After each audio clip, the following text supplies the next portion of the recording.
Good evening to all of you. I know you have been waiting for a long time. We are extremely sorry for some technical faults. Right now, we are here live and welcome to the very first special lecture series of Department of English of Sadhan Chandra Mahavidyalaya. As you know, already we have announced that series of lecture conducted by Department of English, and this is our very first session.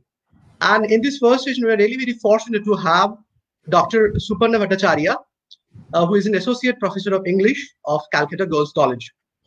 And she is going to deliver her precious lecture on the novel Frankenstein by Mary Shelley. So before beginning her lecture, I would like to welcome her on our digital platform. I'd like to thank her because of accepting our invitation. So I would like to welcome our honorable ma'am. Ma'am, welcome on our digital platform. Thank you. And once again, thank you very much for accepting our invitation to this lecture. Gautam, I would like to congratulate you for conceptualizing such a venture because since March we have been faced with a situation, unprecedented one, and your approach towards handling the situation, this wonderful digital exchange program that you have organized, I must congratulate you and your college for hosting such a program. I hope our students they benefit from this discussion because this kind of classroom without walls, without barriers, without any kind of particular schedule, it will be a welcome change. And if we try to impart, if we try to send and receive, I think this will be a very enriching experience. And thank you, Gautam, for considering me a part of your lecture series. I will listen to the rest of the lectures that you have organized, brilliant ones, very relevant ones, and all the best to Sadhan Chandra Mahavidyalaya and Department of English. Thank you very much, ma'am. And also, I'd like to share with all of you one little trivia. The very first day when I just rang her up and proposed her, ma'am, we are organizing this kind of special lecture. And within a few minutes, she said, yes, definitely, I'll be there. Don't worry. And that really encouraged me a lot. And thank you very much, ma'am, once again. So right now, I'd like to tell the topic that she's going to deal with. The topic is a tale, long and strange, recontextualizations of the Promethean myth as narrative impetus in Frankenstein. So I would like to give the entire digital platform right now to ma'am. Ma'am, over to you. Thank you, Gautam, and welcome to my dear listeners, because you are my friends with whom we will be discussing one of the most interesting novels, which is almost 200 years old and so very challenging, so very contemporary. I would just like to begin with Mary Shelley's words, which she wrote in her preface to the 1831 edition of Frankenstein. Because we know when the novel was first published, that is in 1818, it was without Mary Shelley's preface or introduction. And it was Shelley who cast an enormous influence on the editing, on the publicity, etc.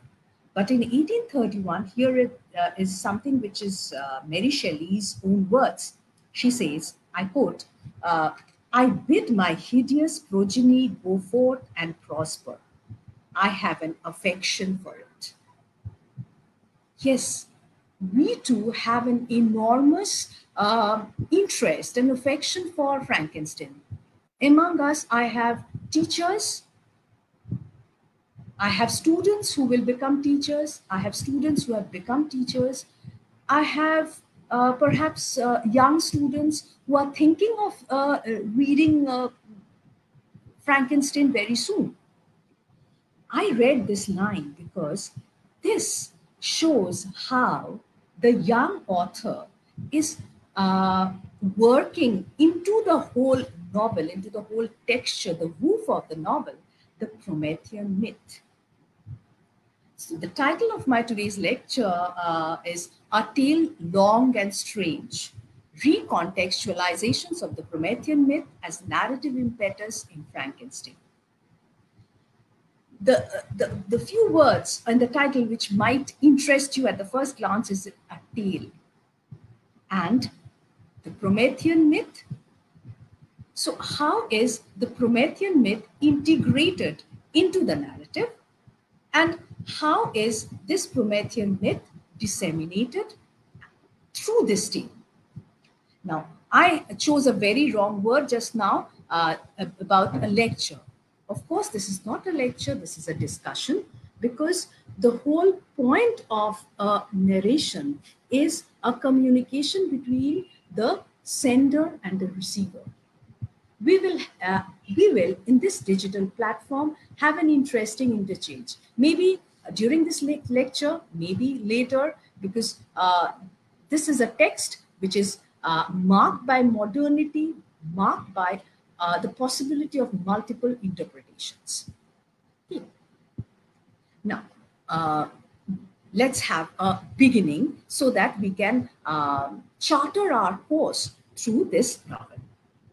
Now, Mary Shelley's novel, Frankenstein, the year of publication, as I told you, was in 1818. It has become a cultural myth. Now, this is important because we often have mythical figures percolating into literature, but we have very few literary figures who attain this kind of mythical status. And there's one critic called Joyce Carol Oates who felt that, I quote, "The name Frankenstein has long since supplanted Prometheus in popular usage." We might agree, we might not agree with this kind of observation, but it is very important to take into consideration the point that Mary Shelley's choice of the subtitle, as you can see from the slide over here, Frankenstein or Modern Prometheus. So Mary Shelley's choice of the subtitle is not a mere appropriation of the myth. You can look at that slide. I have given on the right hand side, you have the image of Prometheus who is chained on the Caucasian mountain and a vulture is eating into his liver. I think those of us, the elderly ones who have read Prometheus Bound already, we know how Shelley used this image to project his Prometheus in Prometheus Unbound. Just on the left side on the slide, we have the image of Prometheus as one who is bringing the celestial fire from heaven for mankind. And just on the just beside that, we have an image of a sarcophagus from Vatican Museum, where we have Prometheus creating man. So I purposely gave these images to make you realize that Prometheus is not a single myth with an absolute determined meaning. It is a kind of trajectory, as a kind of evolving meanings and interpretations. And when this entire trajectory flowing down from the Greek to the Roman to the Middle Ages, Renaissance, and through it to the Romantic times, when it's received by that young 19-year-old girl called Mary Shelley, how does she respond to the myth? That's something which we will try to explore through our discussion. Now, Mary Shelley's, as I was saying, the choice of the subtitle is not a mere appropriation of the myth, but a kind of response to the entire trajectory of the Promethean myth. And particularly the Romantic age is important because it's at that point she's reconfiguring, recontextualizing in an age, in a period, and you know this is the post-1789 Europe, involved in, I quote from Baldick's work in Frankenstein's Shadow, I quote, recreating world for violently reshaping its natural environment and its inherited social and political forms for remaking itself. So with this kind of introduction, we can now venture into our analysis, where we will try to explore firstly the various resonances of the Promethean myth in the narrative. Secondly, we'll focus on the concentric narrative circles. If you look at the image, the yellow, green, blue circles just beside Mary Shelley, that's an image of the concentric narrative circles. Now, how is the Promethean myth and the narrative circle related? We will try to discuss that narrative circles can be read as a sign of the Promethean myth being disseminated, decentered. There's no I, absolute meaning, a centrality of narrative, but the various narrative voices. What are the various narrative voices dealing with? We have Walton, that is the letter writer who gives Frankenstein shelter in his ship. We have Frankenstein, we have the creature. All these three figures, they are narrating, and their narratives are concerned with first, formation of selfhood, secondly, quest for knowledge, and third, relationship with other human beings, including parent-child relationship. So we will try to focus on these three. But before we venture into a textual analysis, let's have a look at the young girl, Mary Shelley, whom we know perhaps, but we need to know more. So she is always introduced as the daughter of, if you look at the slide, I've quoted it, two persons of distinguished literary celebrity. Godwin on one side and Mary Wollstonecraft on the other.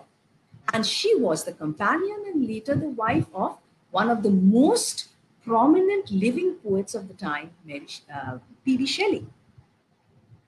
Now, should we frame her within these three coordinates? Or should we try to explore her, try to understand her as an individual literary artist? Now, purposely, I gave another image, which is from a film on Mary Shelley. There, if you look closely, the young girl is reclining, is resting on the graveyard of Mary Wollstonecraft. Now, this is something real that happened with Mary Shelley.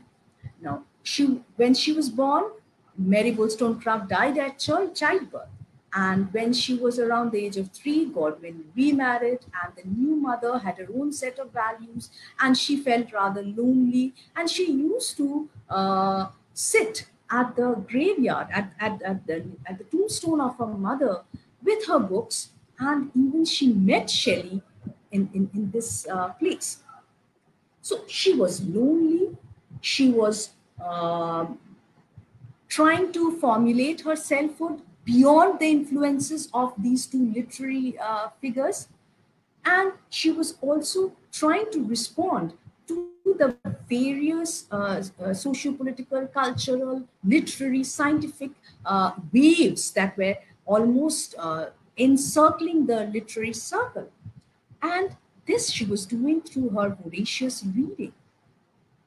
And most importantly, she was also formulating her idea of Mary Wollstonecraft through the readings of her writings. So texts become very important for Mary Shelley. The way she is imbibing ideas, philosophies, this is something which comes to be reflected by the creature's search through his readings also. Now, my young students who are in 4th sem, they must be eager to know that whether Mary Shelley is a single novel phenomenon. So I have created this slide and the following one to give you an idea about Mary Shelley as a literary artist, and also a bit of her personal angst, her crisis, which influenced her approach to work. So if you look at the first slide, you have the mention of her first juvenile work in 1808, and in 1818 she completes Frankenstein, and in 1820 Matilda. But there's another thing that you need to know. In 1815, 16, 17, and 19, she's giving birth. So from the age of, say, 17 to 21, she's continuously in a process of creating life, most of the infants do not survive. So the trauma of afterbirth, the the angst of childbearing, pregnancy, which is something uh, literature hardly explores, because we glorify motherhood, we glorify childbirth, but here it was Mary Shelley who lost her mother at childbirth.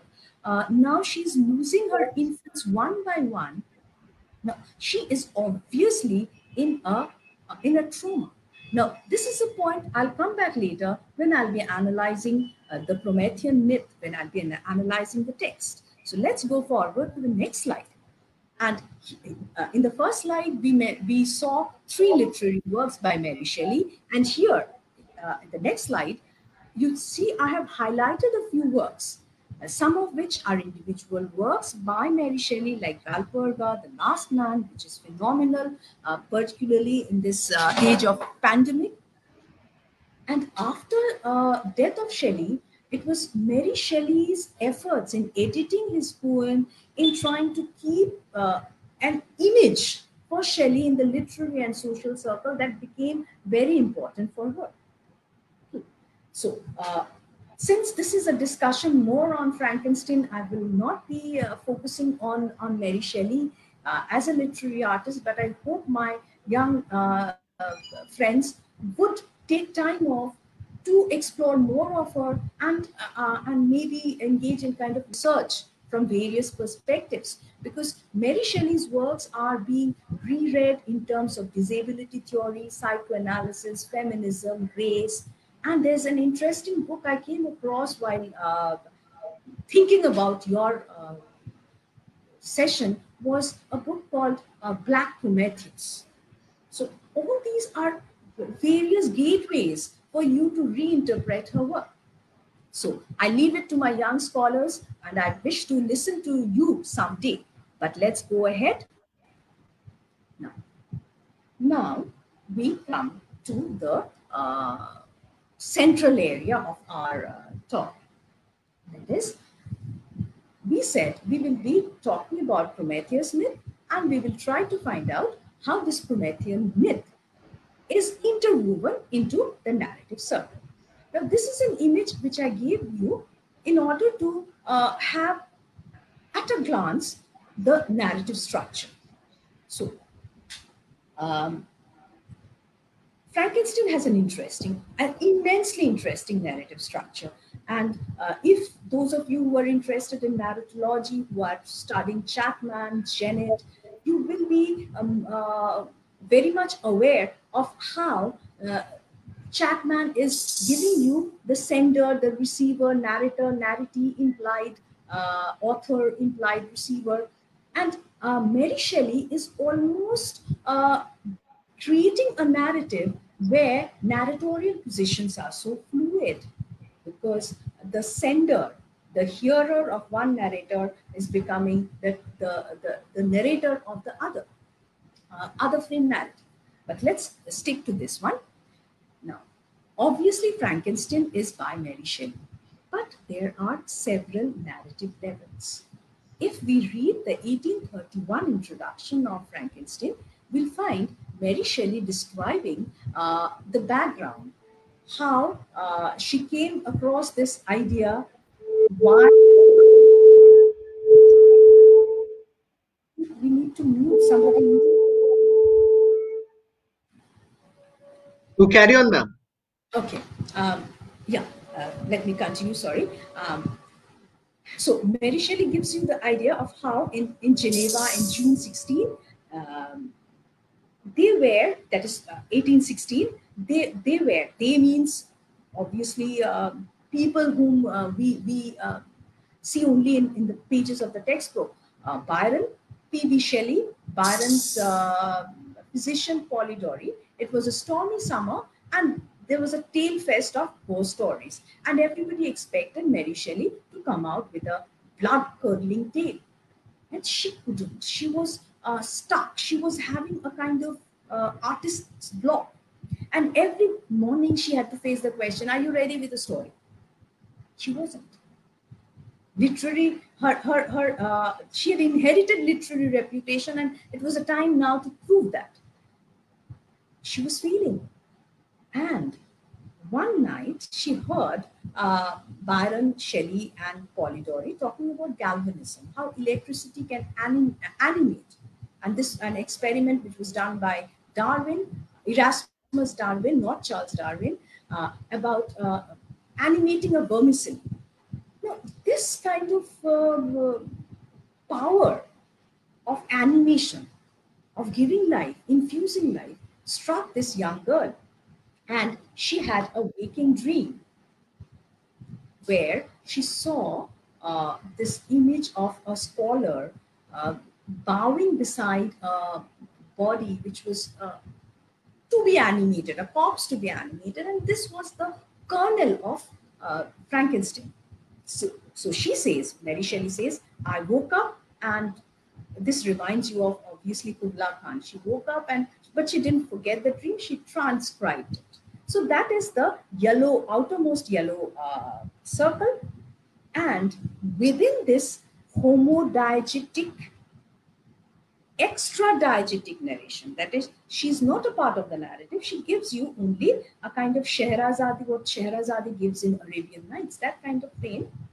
And within that, you have the text, the intradiegetic tellers, that is within the narrative. So Walton is writing letters to his sister Margaret Saville, who is in London. So Walton has left London. He is traveling. He's an explorer traveling into the untrodden Arctic region. He's lonely. He remembers. He tries to self-analyze why he chose this life. Is he happy? Is he going to come back ever? So this is the epistolary technique. Of course, students remember Richardson's Pamela and Clarissa. But within this epistolary technique, what Mary Shelley does is she incorporates oral telling, because Walton gives refuge to Frankenstein, who is sickly, who is emaciated, and as after he recovers, a bonding grows between Walton and Frankenstein to such a level that he can call it brotherhood, he can call it camaraderie. So much so that Frankenstein agrees to tell, I quote, his history. So within the letter epistolary technique, you have the oral technique of Frankenstein telling his life. And when Frankenstein talks about himself, his narrative, his tale contains a tale within tale. That is the story told by the creature to Frankenstein, right?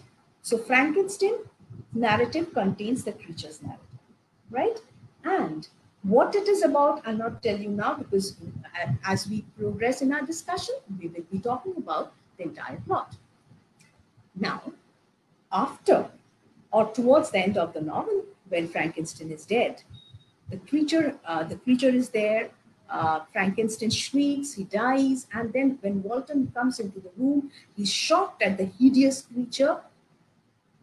He remembers that Frankenstein asked him not to give in to the rhetorical quality of the creature, and to take revenge against him. But instead, what Walton does is he asks the creature to stop and tell his part of the story directly to Walton. So, if you look at the arrows, the creature tells Frankenstein, and the creature tells Walton. Frankenstein tells Walton. So, each of the concentric layers are interwoven, and there's a kind of fluidity, because Walton writes in the second concentric circle to his sister, and in the third concentric circle, he's the listener, right? So there is a shifting of roles. And when do you listen? Only when you have compassion, only when you empathize, only when you try to understand. So this bonding is therefore suggested by the narrative circle. I'll come back to this narrative point when we sum up our discussion, but let's go ahead with our discussion, and that will be focusing on the myth of Prometheus, right? So we will be talking of the entire trajectory of the Promethean myth, which has evolved from the classical times through the Middle Ages and Renaissance and has offered a crucial appeal to the imagination of the Romantic artists. We will begin with a kind of simplistic idea about the Prometheus myth. For those young scholars who are listening, who are interested, this is what basically the Prometheus myths, in very simple terms. Prometheus was a titan who lived or who created man during the golden age, and he created man in the image of God. And in order to strengthen, fortify, nourish man, he stole fire from heaven. And because of this act, Zeus was immensely infuriated and he punished him by chaining him to the Caucasus. This is a very basic idea. This is a very simplistic idea, which I have quoted the entire portion from the book called Biblical and Classical Myths by Fry and Macpherson, which you can check if you want. Now what we will do is we will try to glide very fast through the responses to the Promethean myth down the ages. Now, if you look at the Greek culture, Hesiod, in his work called Works and Days, he is not very reverential towards Prometheus, and he calls him a mischief maker and accuses him of destroying the happy state of existence in the Golden Age. It is Aeschylus in Prometheus Bound who acknowledges Prometheus's gift of fire as a kind of subtler fire of reason. He says that Prometheus willingly assumes a creator's and a nurturer's responsibility and bestows upon mankind the subtler fire of reason from which various aspects of human civilization has been derived. According to Plato, the stealing of fire is kind of afterthought. He created man, and when Prometheus found that his brother has given all the gifts to animals and men are naked and unprotected, he wanted to do something. So this is what basically the Greek approach is. Now, when we come to the Roman approach to Promethean myth, we'll find that the myth of Prometheus as the shaper of mankind took birth during this period. And if you can find this in Ovid's Metamorphoses, if you read the opening pages. And this Roman idea of Prometheus as creator of human race is so profound that it came to influence the iconography of biblical Genesis. The earlier, what should I say, the paints, the images that we find in Vatican or Naples, they are not projecting God and Adam.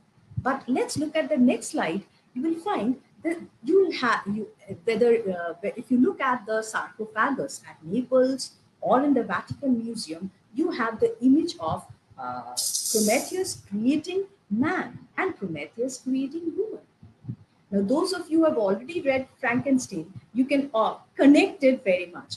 Frankenstein creates the creature and he is about to form the female companion, but man does it. Right. So the power of giving life, the power of shaping man, it's something which is which emerges during the Roman period. And it is because of this kind of Roman preoccupation with Prometheus as a maker, you will find that during the Middle Ages, in the works of Boccaccio or Ficino, there is a tendency to interpret the myth of Prometheus. So in the next slide, I've just referred to that. So if you look at Genealogy Deorum Gentilum, in that work, you will find that Boccaccio is trying to reinterpret the myth of Prometheus by saying that Prometheus is a kind of learned man, a homo doctus, who wants to nourish and improve the homo naturalis, that is natural man, into homo civilis, that is civilized man who is capable of social intercourse, science and virtue. So, and in order to create this kind of metamorphosis, he needs the fire of superior reason. And Another important thing which I have not mentioned in the slide, but I just wanted to share with you is uh, Boccaccio reverses the traditional sequence of events by asserting that Prometheus in the Caucasus is an educational interlude. He is not chained there by Zeus. He is chained not by divine ire, but by his devotion to studies. He is eviscerated not by eagles, but anguished meditation. On the, and another very important person to respond to the Promethean myth is Ficino. And what Ficino says is that Prometheus, the myth of Prometheus, symbolizes the striving of the human soul for supreme truth. So I've mentioned it over there. And after this, we'll jump into the Romantic period. But I just wanted to share one very interesting observation by Elizabeth Barrett Browning, obviously Victorian period, who in her preface to Prometheus Bound, she compared Prometheus and Satan, but I'll just focus on Prometheus. She says, Prometheus suffered from his humanity. Prometheus suffered for mankind. Prometheus devoted himself to the sorrows which he had foreknown. So there is a kind of sacrificial element in Prometheus. There's a kind of reaching out, a kind of compassion towards mankind, right? So with that, we shift to the Romantic era. And obviously, you know, the Romantic period is an age which was rocked by the French Revolution, a kind of craving for liberty, equality, fraternity, and an anti-establishment mood, a mood of defiance, rebelliousness. And so Prometheus's dual role as a defiant rebel and creator of humans therefore cast a very deep impact upon the contemporary European poets and writers. I have provided you with extracts from two poems. So I think you're already reading it. So at the background, let me just add something. Now, Goethe, he composed a two-act drama Prometheus in 1830. Now, that was a work in which, cut off from traditional sources of authority, religious, paternal, and political, and alienated from literary, aesthetic, and political sympathies of his peers, Goethe found in the rebellious nature and creative power of Prometheus a powerful model for his own artistic and personal autonomy. So there Goethe is identifying himself with the figure of Prometheus. And if you look at Goethe's poem Prometheus, which was published in 1789, it's a dialogue between Prometheus and Jupiter. And Jupiter is silent, indicating his lack of compassion. Prometheus, on the other hand, he mocks Zeus. He says, "You destroy oaks with lightning. You are like a little boy who beheads thistles. You are angry because you are no longer the sole proprietor of fire. Just look at the earth below. Everyone's hearth has fire." And he wants to replace Zeus and assume the role of a benign father. So just look at the highlighted expressions. So Prometheus is no longer creating man in the image of God, but in his own image. And look at the defiance: to ignore you completely, just like me. Similarly, in Byron's Prometheus, now that's very interesting because in 1816, it's very close to Mary Shelley's composition of Frankenstein. There, what Byron is saying is Frankenstein is a troubled. Frankenstein and man, both of them are merged. They become a symbol and a sign, and they're split in nature. So a troubled stream from a pure source. So man will be wretched, he will resist, he will have a sad, unallied existence. There will be loneliness. So this kind of response to the Promethean myth obviously is essentially romantic. I will not talk about Prometheus Unbound, which comes in 1820, and just limit to the works which preceded the composition of Frankenstein. Now, another work which is perhaps not that much known, but I found it very interesting because of its probability of influencing Mary Shelley. That's a book called Pantheon, which Godwin published from his own publishing house for for the use in schools. So 1814, probably Mary Shelley also read it. Now, this book contains the Promethean myth, but what Godwin does is he deviates a bit from the original, from the classical source, by saying that yes, Prometheus brought fire, but it was not as the classical myths say, that he saw man to be helpless, unprotected, and so he brought. So bringing fire was a part of his original plan. Okay. Now, this idea closely links Prometheus's function as pyrophorus. Pyrophorus means bringer of fire, and plasticator, that is, maker of man. And this is most likely to be also behind the parallel between Titan and the young Frankenstein that Mary Shelley develops in the novel.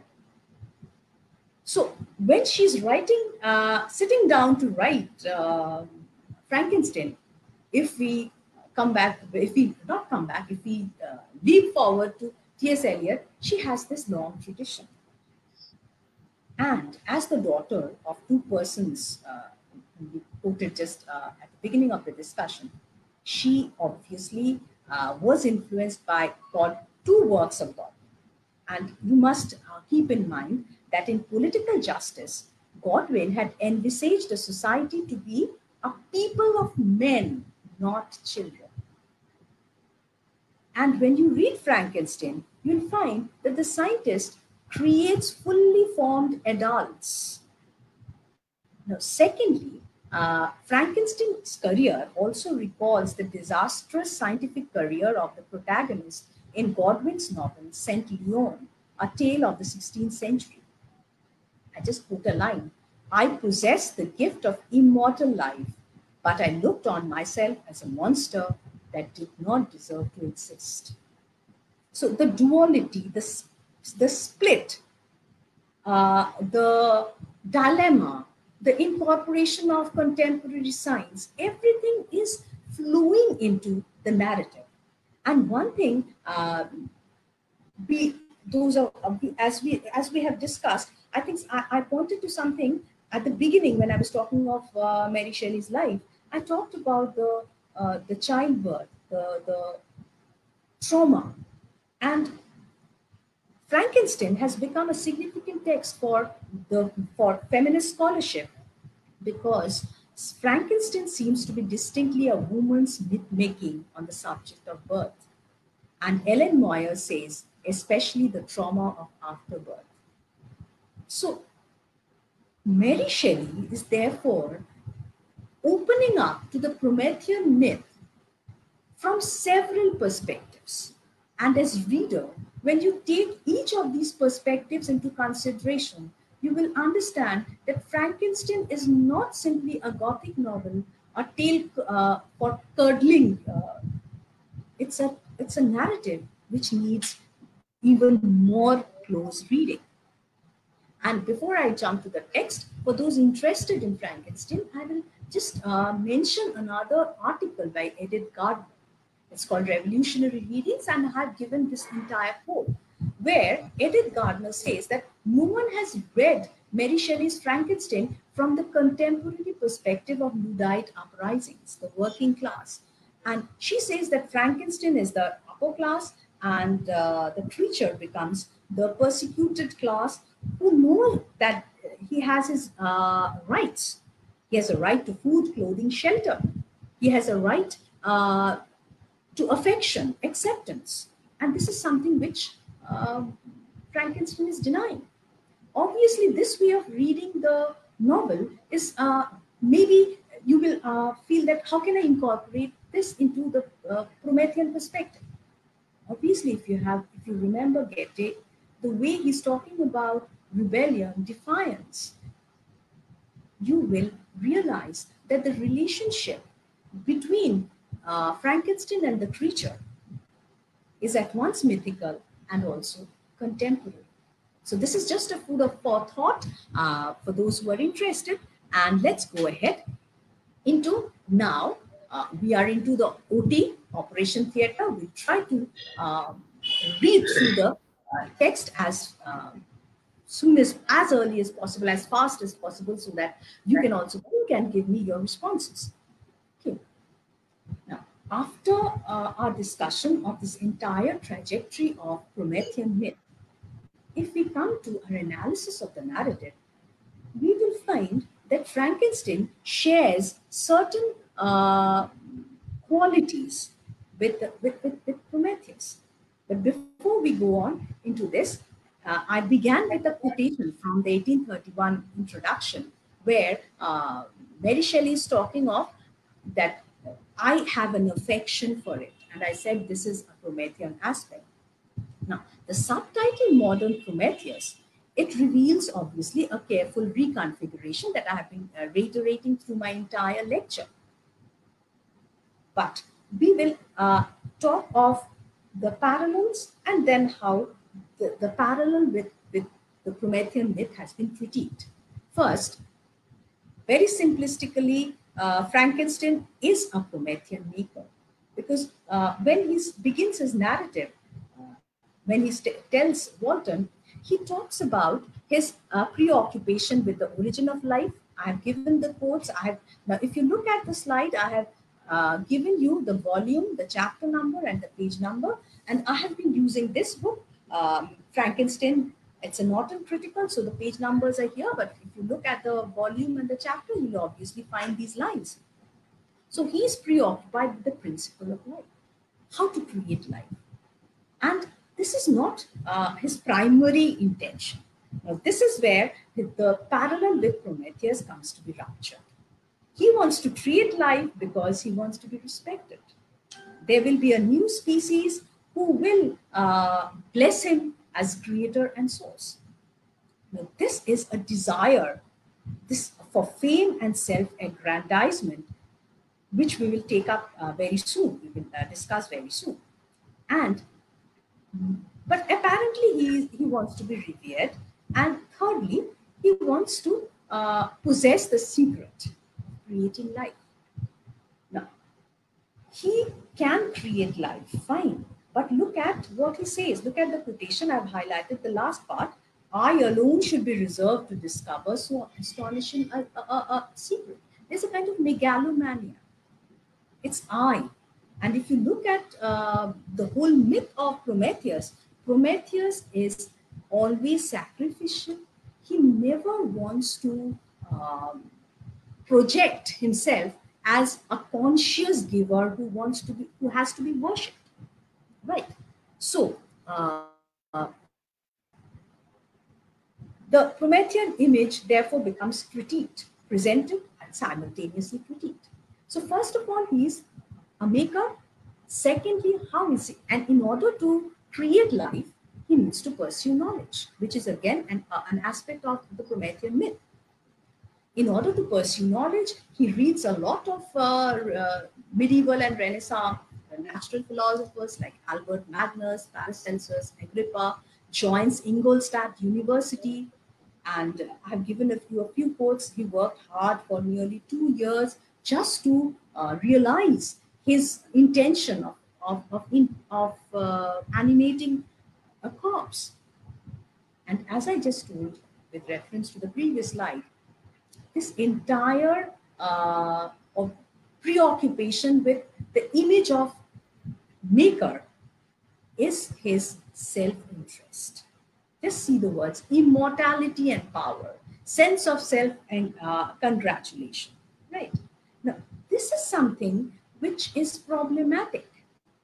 And when he tells Walton that what I studied, Agrippa, is something which I shouldn't have studied, and later on he blames his father for not stopping him in his preoccupation with Agrippa. But instead of ever blaming himself, or not even blaming, or self-analysis, he goes on shifting the blame either to his father or to the fact that the creature is hideous, so I abandoned him. Agrippa is obsolete, but still I read him. Why didn't my father stop? And now he says that if you pursue a knowledge which destroys your affection towards your family and society, that's an unlawful knowledge.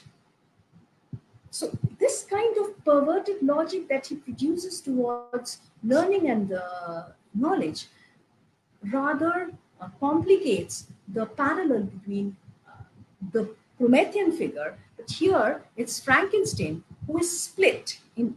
He is obsessed with knowledge and he also has his own fallibility. He is human, right?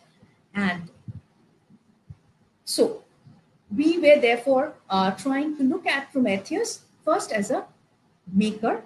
Second, is he conforming to the image of Prometheus as a maker? Is he conforming to the image of Prometheus in his pursuit of knowledge? And third, most important, is his response to you can say the maker made creator created parent child dyad. He wanted to create life because he wanted absolute reverence. But look at the discrepancy within himself. He is a perennial child. In the novel, you will find that he begins by saying that his father gave up his public responsibilities in order to educate him. His father sent him to Ingolstadt. He keeps on writing letters to Frankenstein, who is busy with his studies and experiments, who fails to respond. And at the end of the novel, when he's accused of or charged of murdering his friend Clerval and imprisoned in Ireland, his father goes all the way from Geneva to Ireland to save his son. And there he says that the coming of my father was like the arrival of a good angel and I recovered. So it's a kind of unidirectional relationship. It's always the father who is protecting him. And this makes Prometheus a kind of perennial child. But at the same time, when he feels that his pursuit of knowledge that led him to the creation of this being has somehow gone wrong, he blames his father. He says that, why didn't you caution me enough? Obviously, his father cautioned him about Agrippa. But what he says is, I'll just quote from this part, that Frankenstein's narrative that has repeated references to his father, but he can never take responsibility for his act. I just quote, his father had suggested that he should not pursue Agrippa, but after reading with greatest avidity, he holds his father responsible for not warning him enough. If my father had taken the pains to explain to me the principles of Agrippa had been entirely exploded, I should have certainly thrown Agrippa aside. Now, this is something very problematic. And despite having such a father to protect him, what does he do? Is he abandons the creature and labels him devil, monster, fiend, etc. So we can deduce that Shelley is problematizing, as I put in the last point, the moral conflict between Zeus and Prometheus within this context of abandonment. And we can add one more point, that Mary Shelley was very much aware of Rousseau's abandonment of his 5 children. So this question of abandoning his own progeny is something which ruptures the humanity, the compassion expected from Prometheus, and or rather Frankenstein Prometheus, and instead Frankenstein shifts more towards Zeus, who is tyrannical, who is vengeful, right? So that is how we would read Frankenstein. Now let's come to the figure of the creature. Obviously, the creature alone is able to voice an epitaph for Frankenstein, and he calls Frankenstein a self-devoted being. That's perhaps the best way to describe him. But what about the creature? He remains, as I say, unaccommodated in the social and linguistic realm. Now, if whenever we read Frankenstein and whenever we teach in the class, we need to be very careful about the label we use for the creature. If we call him the monster, I will quote from Meller, who says that, like the characters in Frankenstein, if we write the creature as a monster, we become the authors of evil. So we should be very careful about understanding this creature. And what we will try to do now is try to explore whether he exhibits any kind of affinity, similarity with the Promethean figure. Generally, we always say that the creature reminds of the noble savage figure in Rousseau's works like Discourse on the Origin, Social Contract, and Emile.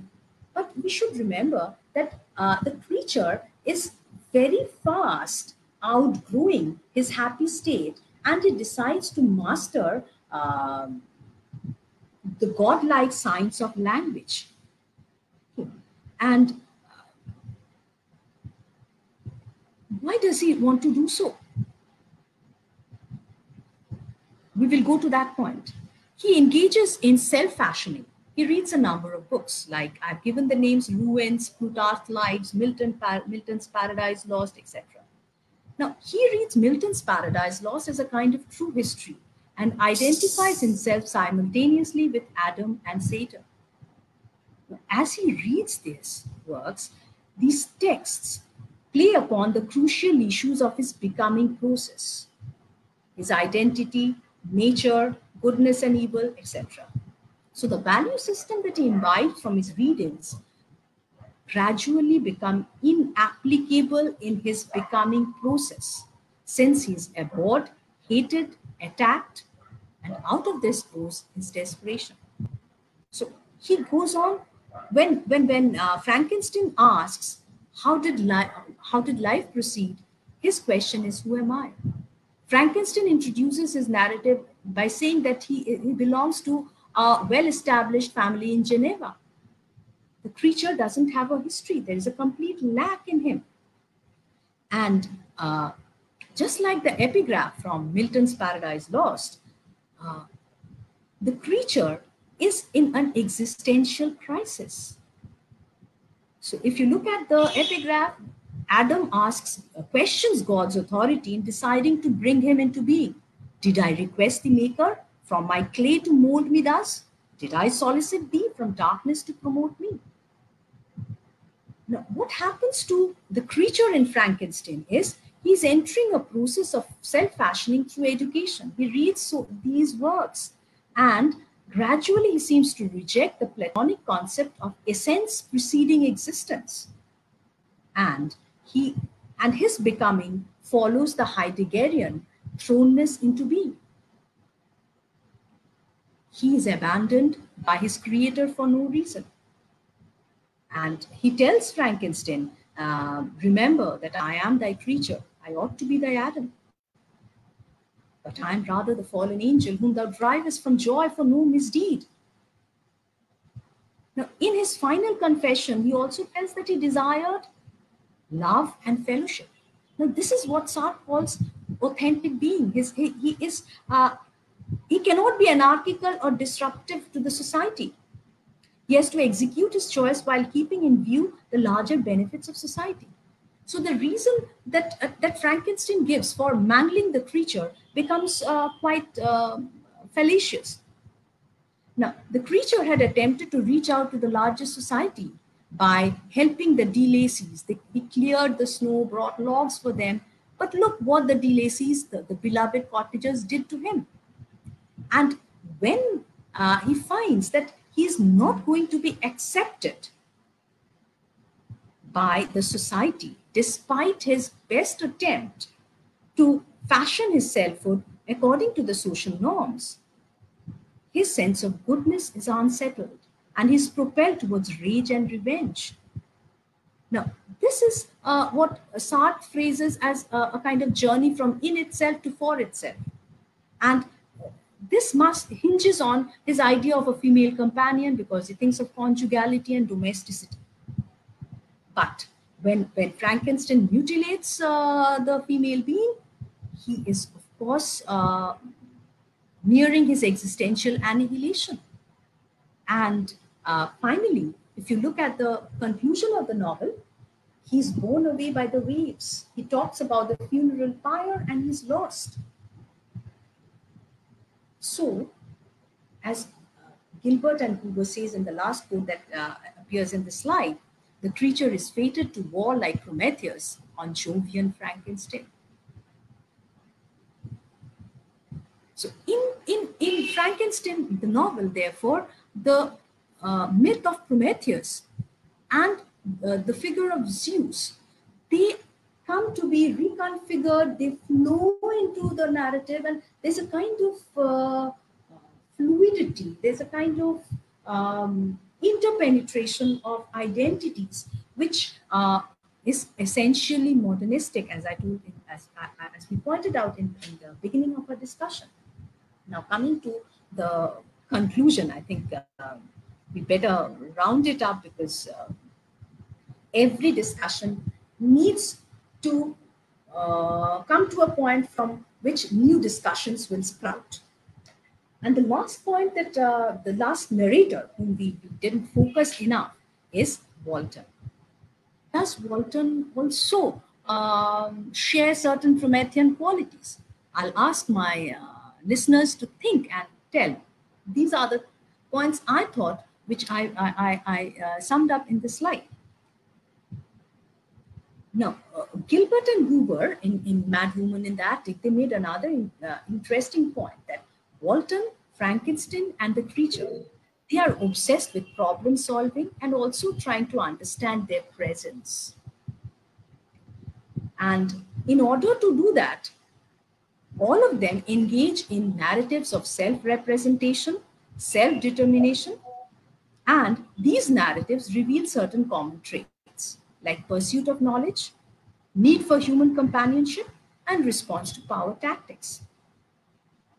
If you remember the concentric narrative circles, which we had at the beginning of our discussion, you will remember that the concentric narrative circles show a shift in the narratorial function, as the sender of one level becomes the receiver of another, as I said. Now, Walton, he is also preoccupied with the exploration of the Arctic. In defiance of his father's injunction against the sea voyage, he also yearns for the company of man, and he's able, unlike the creature who is unable to create any kind of compassion or bonding with any human being, because he does not belong to our species. Unlike him, Walton is able to develop that camaraderie with Frankenstein, and Frankenstein says, "Listen to my history." So the narratives are arranged in such a sequence that the characters of one narrative flow into the other as the narrator. And this seems to be an open-ended strategy of modernistic interpretation of the Prometheus myth. As Frankenstein's progeny is borne away by the waves, the tale remains like the Promethean fire and the funeral pyre.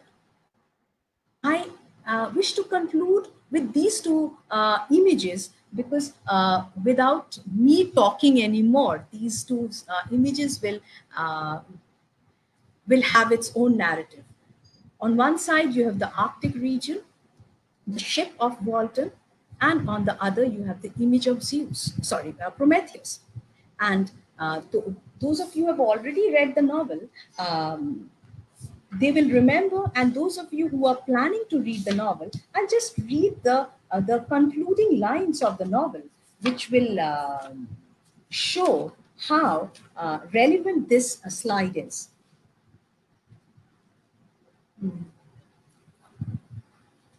The creature tells Walton, "I shall quit your vessel on the ice raft which brought me hither, and shall seek the most northern extremity of the globe.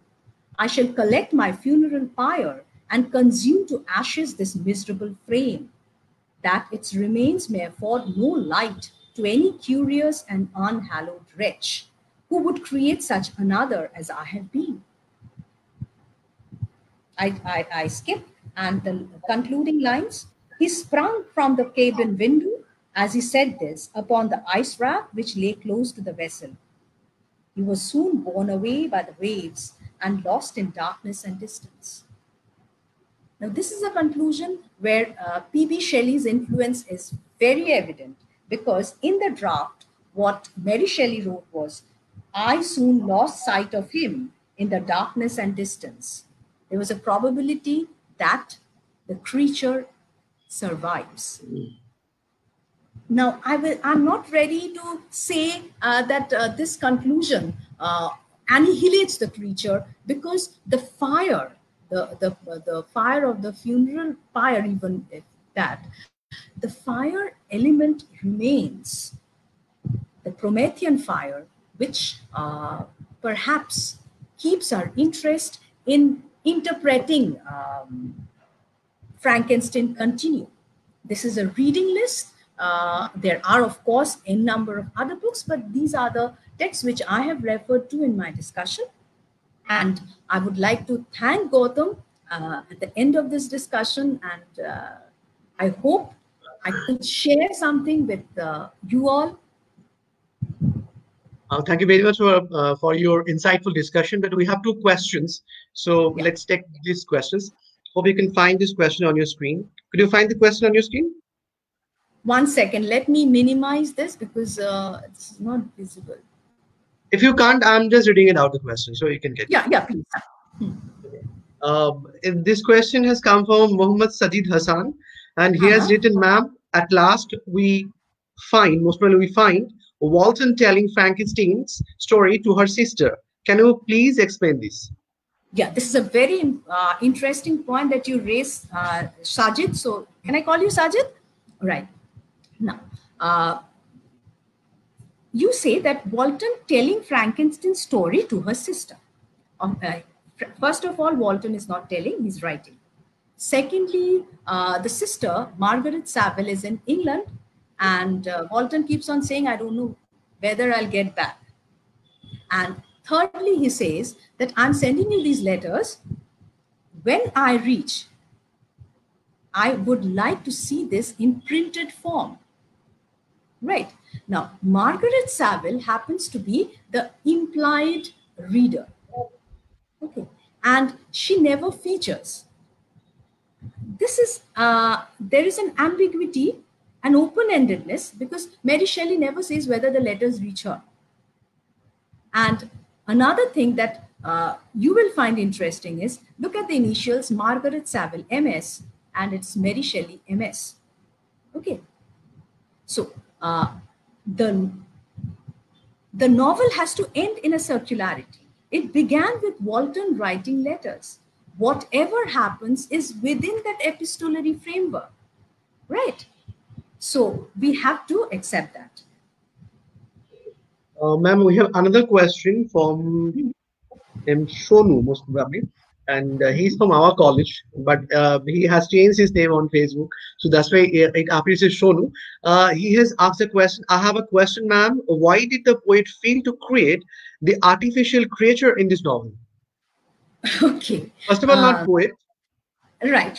Mary, of course, artists and poets can be mixed. I agree with him. Okay. Now, I think Frankenstein's interest in natural philosophy and particularly in chemistry propelled him towards searching for infusing life into inanimate objects, right? So this is something which is absolutely driven by his pursuit for knowledge. Now, you pointed out something very important, artificial creature. Now, when Spielberg is adapting this theme for his artificial intelligence, obviously we are talking of artificial. And when we have artificial insemination, we have robotics. Of course, somewhere Mary Shelley is Frankenstein is there at the back. But when Mary Shelley was writing, obviously, I think Sonu, you listened to the process of our discussion. I pointed out that Mary Shelley, as an author, perhaps was traumatized by childbirth, and that percolates into the novel, where she talks about, or she rather explores the possibility of creating life without a woman having to undergo this tremendous process, this tremendous unnerving process of childbirth. That might be one reason. Secondly, I spoke about the 1831 edition where Mary Shelley listened to the experiments of Erasmus Darwin about galvanism, electricity animating, and that might be another reason behind this whole hideous progeny that she calls, that this idea which is much ahead of her times. Okay, and I think these are the reasons. I don't think there are any more. Nothing more is coming to my mind. Okay, there is no other question. Some of them Vibhojyoti Day has thanked both of us. First of all, for your detailed discussion, he has thanked you, and also he has conveyed his thanks for organizing. And another one coming from Shupritha Mukhopadhyay, and he also Oh, conveyed her thanks to you you're for telling this it wonderful from our lecture. side. Okay, there is another question. I hope that okay. I'm just taking this question. This question is coming from Dilshad Hossain Mullah. I'm just reading out for you. Ma'am, can we interpret the entire narrative under the fabric of allegory while Frankenstein is a creator of Mother Nature and the monster represents the scientific inventions or developments? Obviously, there are so many ways of interpreting the novel, Dilshad. But one point I think we will also agree that we can't take Frankenstein to be Mother Nature. He is using, obviously, his own he has his own workhouse. He digs into the uh, depth of nature to bring out corpses, parts, etc. That's fine, but he's not recreating nature. He's not going into the natural process of creation. And secondly, I will not I'm rather uneasy with your use of the word monster. And invasion and development are two separate things. Okay. Absolutely. So if you think of the creature as a kind of technological development, obviously yes. But what Mary Shelley is talking about is an automation who has a mind and a heart. So can we just frame him as a technological, as a robot? No. So my take on your question is, obviously this can be one way of looking at the narrative, but if we take into consideration all the ideas that we have discussed, Frankenstein is a flawed creator, and he cannot be equated with Mother Nature because the whole process of creation is bereft of the biological, the feminine impact. First. Secondly, he has his own scientific um, innovations, ideas behind it. So Mother Nature cannot be equated with that. And thirdly, the creature cannot be commodified, cannot be technically bracketed as inhuman. He belongs to a new species, not yet labeled. Um, as I find there is no question, some of them have thanked you, and okay, one of them reading it out. Basudev Chakraborty has said erudite and lucid and immensely helpful for all interested in Frankenstein. Thanks to Gautam and Suparna. And this is the comments we are started getting. Okay. There is another question. I'm just getting it. Ma'am, if we had to allot only one genre to the novel, what would be it? Now, Chitrakshi, if I ask you, can you just give me one label to describe yourself? Can you? We can't, because we have so many aspects. And just as I said, that Mary Shelley belongs to the romantic ethos where she strongly challenges any centrality, any fixed labeling. Uh, of course, Mary Shelley's Frankenstein cannot be limited to was one single genre. No novel, no work of art can be labeled under one specific genre. I'm sorry, Absolutely. Vichitrakshi, because you are living in a postmodernist era where you have already crossed the death of the author phase. You have so many ways of interpreting. So try to explore more. That will help you to do your researches also. Okay. So there are no other questions. Just some thanks have come from Oritrika Bhattacharya and Shourabh Banerjee. Well done, Suparna and Gautam. And for your kind information to all of you who are watching right now, Shourabh sir is also going to deliver a lecture very soon. The topic will be told to every person, everyone very soon. So as there is no question, so I'd like to conclude over here. So thank you very much, ma'am, for providing us very insightful discussion on Frankenstein. Thank you very much. I hope that next time if we uh, invite you and we would like to get you once again on this digital platform or physically at our college. Thank you very much, ma'am, and thank you all Thank who you, are watching Gautam. us right now. And for your kind information, we are going to get another one on Tuesday, coming Tuesday.